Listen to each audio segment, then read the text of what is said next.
Hey everybody, it's Steve here. Welcome back to The Legend of Zelda: A Link to the Past. In the last episode, we defeated Mothula in Skullwoods. No collecting this time. There's nothing to collect. We're just going to go straight to the next dungeon. And ironically enough, it is, well, it's not really ironic now, is it? But that's not the right word. But it is in Thieves Town, which is right kind of below us. It's kind of interesting that you actually have to cut back through the dungeon to get out of Skullwoods. You know, just passing through, don't mind me. I know I've already been here, I've already defeated your boss and everything. Why am I picking up rupees? I do not need rupees, and I'm picking them up. Just habit, I guess. But we're just going to sneak back out this way and go, which is going to lead us back to Thieves Town, and we can go straight to the next dungeon. Oh my god, it's a bee, and it needs to get away from me. Bee. Oh, let me get at the right angle here. Hold on, gotta be at the right angle in order to defeat these guys. Okay, so if you look at the map, the numbers for the dungeons are like pretty much directly right on top of where they are. The opening for this one is a bit obscure, slightly. You have to pull on a kind of pitchfork here. But if you look at the map, like I said, it'll show you that, oh gee, it's right here, and then your next logical choice would be to pull the pitchfork. We're going to get the map, the compass, and the big key, like, immediately.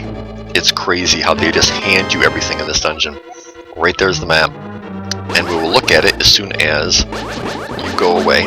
Thank you. So we got 3 floors.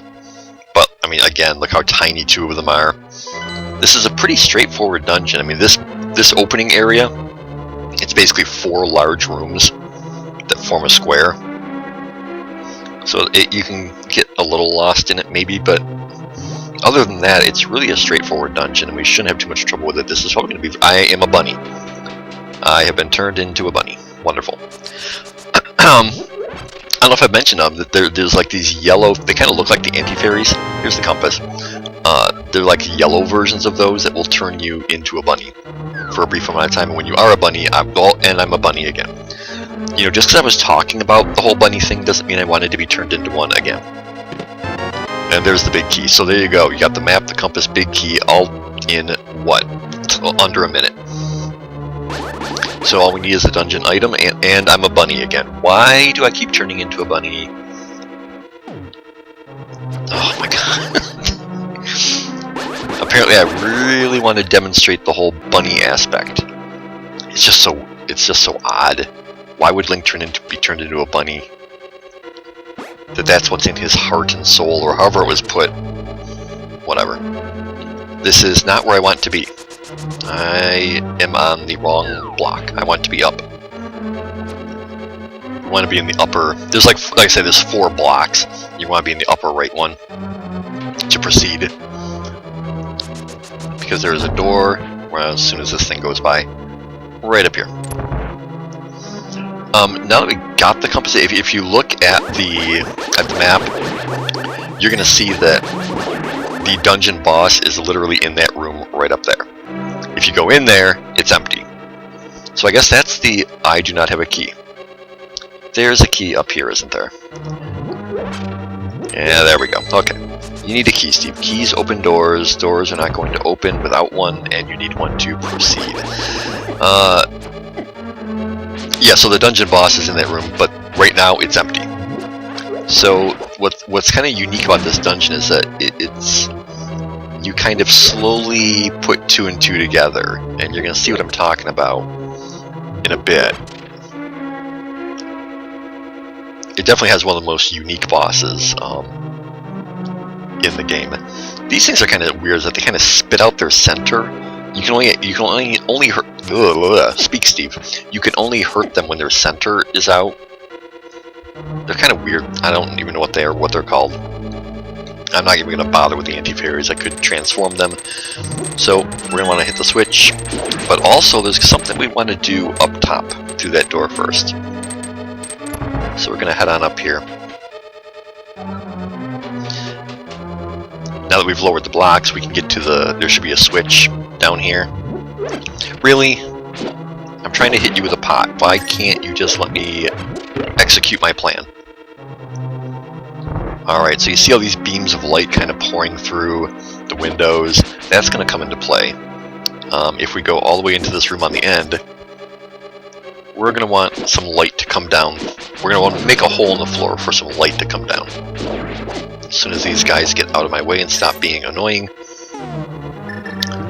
Something I haven't done yet in this playthrough is that you can actually throw bombs. I've just been setting them on the ground, letting them blow up, but you can actually, set them, pick them up, and quickly throw them. Such as over that wall, makes a hole in the floor, light comes down, and that will be how we reveal the boss of this dungeon.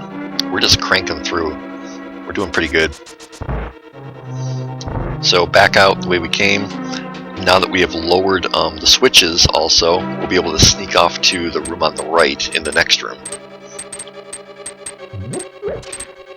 These little blade traps are tricky to avoid, but can be done. Yeah, so now we can go off to the right because the blocks are lowered. Yeah, there's how you kill those things. They spit out their creamy nougat center. What the fuck am I talking about? Anyway, we're going to cut up here. We're basically going to kind of head downward. The item that we're going to get in this dungeon is the Titan's Mitt, which is finally going to allow us to pick up pretty much anything and everything. You go away. I'm looking for hearts basically here, but whatever. This almost looks kind of like a prison area. A little strange. In the upper left skull pot, there's one of the bunny, and I don't know why I always remember this, but there's one of those yellow bunny transformy things, so don't lift that pot. Oh, hello. I've saved your life, please take me outside. Apparently we have inadvertently rescued somebody. Well, fair enough, being the noble heroes that we are, we will lead her outside. Get your hammer ready. This room will, not this one, the next one, will collapse out from under you if you're not quick enough. But here's your big chest, which will have the Titan's Mitt. And just make sure, like I said, you're really quick about getting out of here. There we go. Fear not, damsel, I will lead you to safety. Nothing to fret about. Link is here. What kind of a mood am I in tonight? God. Being very strange. I find myself to be very strange. There's a button under the top right pot. I'm pretty sure. Yep. And you'll find that we're back in this room. And with the empty boss room up top. Kind of looking for hearts. I would like to have some hearts. Probably still going to use a fairy before I go into that room. Again, we've got the magic cape, which I'm probably going to use in a moment. It's going to make life much easier. Yeah, that's good. Get my cape ready. And in we go. I don't know why we're taking her into this empty room, but now the light is pouring down, and she freaks out, oh my god, because she is the boss. The girl we have saved is actually the boss of the dungeon. This is Blind, the thief. You have to hit him in the head 3 times, and then his head will pop off, and another one, and rinse and repeat, basically. And I'm going to use the magic cape from here on in. I could probably do it without. I know, big talk, right, Steve? Well, I could do it without. You come here, Blind. There you go. Yeah. Oh no, not that bad. We now have 15 hearts, and now we've rescued the real damsel in distress. And that's that. Wow, we cranked through that in less than 10 minutes. And so I guess our next episode will be a bit of collecting. There's not too much to do, but I'm probably going to keep it in its own episode.